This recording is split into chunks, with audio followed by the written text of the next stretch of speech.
안녕하세요. 이 시간 10절 요절을 다 같이 한번 읽읍시다. 시작. 인자가 온 곳은 잃어버린 자를 찾아 구원하려 함이니라. 은혜로우신 아버지 하나님, 이 시간 예배하길 원합니다. 성부 하나님, 성자 하나님, 또 성령 하나님께서 우리와 함께 하셔서 한 말씀을 허락하여 주시고 이 예배를 축복하여 주시옵소서. 감사하고 예수님의 이름으로 기도합니다. 아멘. 예수님은 하나님이신데 육신의 몸을 입고 이 세상에 오셨습니다. 세상에 오신 이유에 관해서 성경은 여러 모양으로 증언합니다. 우리는 성경을 배우면서 예수님께서 이 세상에 오신 목적을 깨닫습니다. 그런데 오늘 누가는 예수님께서 세상에 오신 그 이유를 이렇게 설명합니다. 인자가 온 것은 잃어버린 자를 찾아 구원하려 함이니라. 이 말씀은 무슨 뜻이며 오늘 우리는 무엇을 배웁니까? 예수님은 예루살렘으로 올라가는 길에 여리고 성 밖에서 안으로 들어가셨습니다. 그곳에는 삭개오라 이름하는 사람이 있는데 세리장입니다. 세리의 장은 세무 직원을 총괄하는 책임자입니다. 그런데 당시 사람들은 세리를 죄인 취급했습니다. 로마 정부 밑에서 일했고 정해진 세금보다 더 거뒀기 때문입니다. 그는 세리의 장이니 죄인의 장으로 사람들은 여겼지 않을까요? 그리고 그는 부자입니다. 부자는 예수님의 말씀에 의하면 구원받기가 불가능한 사람입니다. 삭개오는 죄인의 장이면서 부자여서 구원받기 어려운 조건을 두 개나 가졌습니다. 그런데 그런 그가 무엇을 합니까? 3절을 보십시오. 그가 예수께서 어떠한 사람인가 하여 보고자 돼 키가 작고 사람이 많아 할 수 없어. 그는 예수님께 관심을 품었고 직접 보려고 합니다. 그는 예수님께서 시각장애인의 눈을 뜨셨다는 사실을 알았습니다. 그 일은 구약에서 약속하신 메시아임을 증언한 사건이었습니다. 삭개오도 그분께 관심을 품는 것은 너무나 당연한 일입니다. 왜냐하면 그도 영혼을 가진 사람이기 때문입니다. 사람은 영혼을 가졌기에 누구나 본질에서 메시아를 기다립니다. 그리고 만나고 싶어 합니다. 하지만 그에게는 어떤 문제가 있습니까? 그는 키가 작고 사람은 많습니다. 그는 예수님을 볼 수 없습니다. 이럴 때 어떤 사람은 키가 작은 자신의 처지를 원망합니다. 사람이 많은 환경을 불평합니다. 그리고 아무 일도 하지 않지요? 포기합니다. 그러나 그는 무엇을 했습니까? 그는 앞으로 달려가서 보기 위해서 돌 무화과 나무로 올라갔습니다. 예수님께서 그곳을 지나가실 것이기 때문입니다. 예수님을 만나려는 그의 소원은 간절합니다. 그의 간절한 소원은 예수님을 만나는 데서 만나는 문제를 이기게 합니다. 예수님께서 그를 어떻게 만나 주셨습니까? 5절을 읽읍시다. 시작. 예수께서 그곳에 이르사 쳐다보시고 이르시되 삭개오야 속히 내려오라. 내가 오늘 내 집에 유하여야 하겠다 하시니 예수님은 그의 소원에 응답하셨습니다. 그는 예수님을 몰랐지만 예수님은 그를 아셨습니다. 예수님은 그의 이름을 부르셨습니다. 삭개오야. 예수님이 그의 이름을 부르신 데는 무슨 뜻이 있습니까? 그의 존재를 인정하심을 뜻합니다. 삭개오라는 뜻은 순결한, 의로운입니다. 그의 부모는 그가 세상에서 순결하고 의로운 사람으로 살도록 삭개오라고 이름을 지었습니다. 하지만 그는 그렇게 살지 못합니다. 사람들은 그를 삭개오라고 부르기보다는 죄인으로 불렀습니다. 그런데 오늘 예수님은 그를 삭개오로 부르십니다. 그의 존재를 회복하십니다. 이것을 우리는 예수님의 주권적 부르심이라고 부릅니다. 1900년대에서 2004년까지 살았던 김춘수 시인이라는 분이 있는데 유명한 꽃이라는 시가 있습니다. 내가 그의 이름을 불러주기 전에는 그는 다만 하나의 몸짓에 지나지 않았다. 내가 그의 이름을 불러주었을 때 그는 나에게로 와서 꽃이 되었다. 예수님이 삭개오의 이름을 불러주시니 그는 죄인에서 삭개오가 된 겁니다. 예수님은 삭개오의 이름을 부르신 후에 무엇을 하십니까? 내가 오늘 내 집에 유하여야 하겠다. 예수님은 그의 집에서 보내고자 하십니다. 사람들은 죄인인 그와 함께 하지 않았습니다. 왜냐하면 한번 죄인은 영원한 죄인이라고 생각했기 때문입니다. 죄인은 변할 수 없다는 겁니다. 사람들은 그와 사회적 거리 두기를 했지만 예수님은 대면으로 만나십니다. 삭개오는 예수님을 그냥 보려고만 했는데 예수님은 그와 적극적으로 사귐을 가지십니다. 왜냐하면 예수님 안에서는 어떤 죄인도 변화할 수 있기 때문입니다. 삭개오는 예수님을 어떻게 맞이했습니까? 그는 예수님의 초청에 서둘러 내려왔고 기쁜 마음으로 예수님을 맞았습니다. 그러나 사람들은 예수님과 삭개오의 행동을 이해하지 못하고 수군거립니다. 왜냐하면 그들은 의로운 사람은 죄인과는 교제해서는 안 된다고 생각했기 때문입니다. 함께 밥을 먹어도 안 되고 잠을 자서도 안 된다는 겁니다. 그들은 고정관념, 자기 중심적인 생각에 사로잡혀 있었습니다. 그때 삭개오는 무엇을 말했습니까? 8절입니다. 삭개오가 서서 주께 여짜오되 주여 보시옵소서 내 소유의 절반을 가난한 자들에게 주겠사오며 만일 누구의 것을 속여 빼앗은 일이 있으면 내 갑절이나 갚겠나이다. 삭개오는 예수님을 만나고서 재산을 가난한 사람에게 주려고 합니다. 앞 사건에서 관리는 영생을 원했으면서도 재산을 팔아서 가난한 사람에게 주라라는 말씀 앞에서 근심했습니다. 하지만 삭개오는 가난한 사람에게 자신의 재산의 절반을 주겠다는 겁니다. 그뿐 아니라 누구의 돈을 속여 빼앗은 일이 있으면 4배로 갚고자 합니다. 구약은 전체 액수의 그 액수에 5분의 1을 더하여 배상하도록 했습니다. 삭개오는 율법의 요구보다 훨씬 더 많게 보상하려고 합니다. 그는 그만큼 재물의 족쇄에서 벗어나기를 바랐기 때문이겠죠. 그는 그만큼 가치관이 변했기 때문입니다. 그런 삭개오를 통해 무엇을 배웁니까? 예수님과의 만남 자체가 사람의 가치관을 바꾼다는 겁니다. 그는 예수님께 회개나 믿음을 고백하지 않았습니다.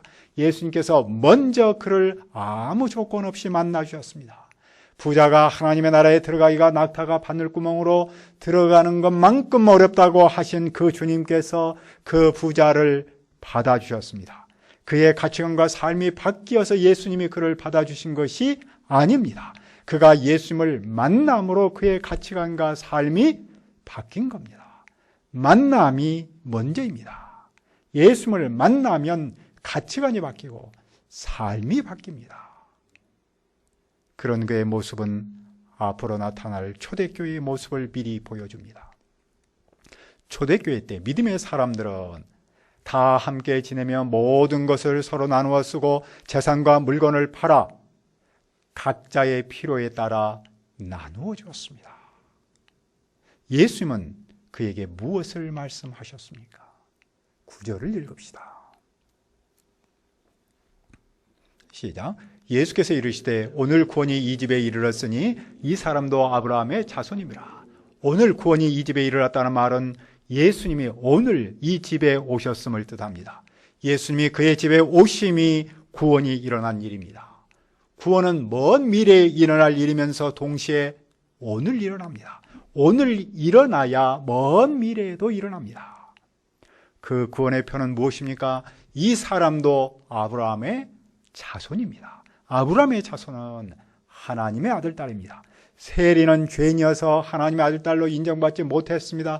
그런데 예수님께서 그런 그를 하나님의 아들, 딸로 인정하십니다. 왜냐하면 오늘 구원이 그에게 임했기 때문입니다. 사람들에게 인정받지 못했던 그가 오늘 예수님한테서 아브라함의 아들로 인정받습니다. 어떻게 그런 일이 가능합니까? 10절을 다시 한번 읽읍시다. 시작. 인자가 온 것은 잃어버린 자를 찾아 구원하려 함이라. 인자는 예수님입니다. 예수님은 잃어버린 사람을 찾아 구원하려고 오셨습니다. 그런데 오늘 말씀은 삭개오가 예수님을 만나려고 하는 데서부터 시작하지 않았습니까? 하지만 실제는 예수님께서 삭개오를 먼저 찾으신 겁니다. 왜냐하면 그는 잃어버린 자였기 때문입니다. 잃어버린 자란 무슨 뜻입니까? 15장에서 예수님은 잃어버린 사람을 세 종류로 말씀하셨습니다. 목자한테서 잃어버린 양, 여인한테서 잃어버린 동전, 아버지한테서 잃어버린 둘째 아들. 그런데 삭개오는 하나님한테서 잃어버린 사람입니다. 그리고 그는 잃어버린 사람의 전형이기도 합니다. 그러면 언제 사람은 하나님한테서 잃어버렸습니까? 에덴 동산에서 아담과 하와는 하나님 안에서 일과 생활의 균형, work and life balance, 워라밸이라고 하는 그런 삶을 누리며 행복했죠. 그런데 어느 날 사탄의 유혹을 받아 하나님께서 먹지 말라고 하신 그 열매를 따서 먹었습니다. 그들은 하나님이 오시는 소리를 듣고 두려워서 동산 나무에 숨었습니다. 그들은 에덴 동산에서 살 자격을 잃어버렸고 하나님은 그런 그들을 쫓아냈습니다. 그때부터 그들은 하나님한테서 잃어버린 사람이 되었습니다. 그들은 마치 어린이 동산에서 엄마를 잃어버린 어린아이와 같았습니다. 그때부터 인류는 하나님을 잃어버리고 영적인 고아로 살았습니다. 그런데 하나님 아버지께서 그 잃어버린 아들, 딸을 찾아 구원하라고 오셨습니다. 찾아 구원한다는 말은 무슨 뜻입니까? 하나님을 떠난 사람을 찾아서 하나님의 아들, 딸로 삼음을 뜻합니다. 하나님과 깨진 관계성을 회복함을 뜻합니다. 그것을 우리는 구원이라고 부릅니다. 죄인이 먼저 예수님을 찾지 않고 예수님이 먼저 죄인을 찾으십니다. 예수님은 그를 위해서 육신의 몸을 입고 이 세상에 오셨습니다. 그리고 고난받고 십자가에서 죽으셨습니다. 사흘 만에 살아나셔서 하나님 나라로 오르셨습니다. 누구든지 그분을 만나면, 그분을 믿으면 잃어버린 사람에서 찾은 사람으로 그 신분이 바뀝니다. 즉 죄인에서 구원받은 사람, 하나님의 아들, 딸로 바뀝니다. 그 점에서 오늘 요절 말씀은 누가복음 전체의 요절입니다. 우리의 누가복음 책 제목도 이 말씀에서 왔습니다. 잃어버린 사람, 구원받은 사람. 영어로는 the lost, the saved 그렇게 했죠. 이 세상에는 두 종류의 사람만 있습니다. 잃어버린 사람과 구원받은 사람입니다. 그러면 예수님은 잃어버린 사람을 구원받는 사람으로 바꾸는 사역을 어떻게 이어가십니까? 예수님께서 하나님 나라로 가신 후에 성령님께서 오셨습니까? 성령님께서 제자들과 함께 하셔서 그 사역을 이어가십니다. 그 사역을 기록한 내용이 사도행전입니다. 사도행전은 성령님께서 사도를 통해서 잃어버린 사람을 찾아 구원하신 사역을 생생하게 보여줍니다. 누가는 예수님을 통해서 예수님이 오셔서 잃어버린 사람을 구원하신 그 모습을 누가복음을 통해서 기록했고, 그 이후에 성령님께서 사도들을 통해서 이루신 그 사역을 생생하게 보여주기 위해서 사도행전을 기록했습니다. 그러면 사도행전의 이후의 사역은 어떻게 이어질까요? 사도행전 이후의 사역은 다시 교회로 이어집니다. 성령님은 교회를 통해서 잃어버린 사람을 찾아 구원하는 사역을 이루십니다.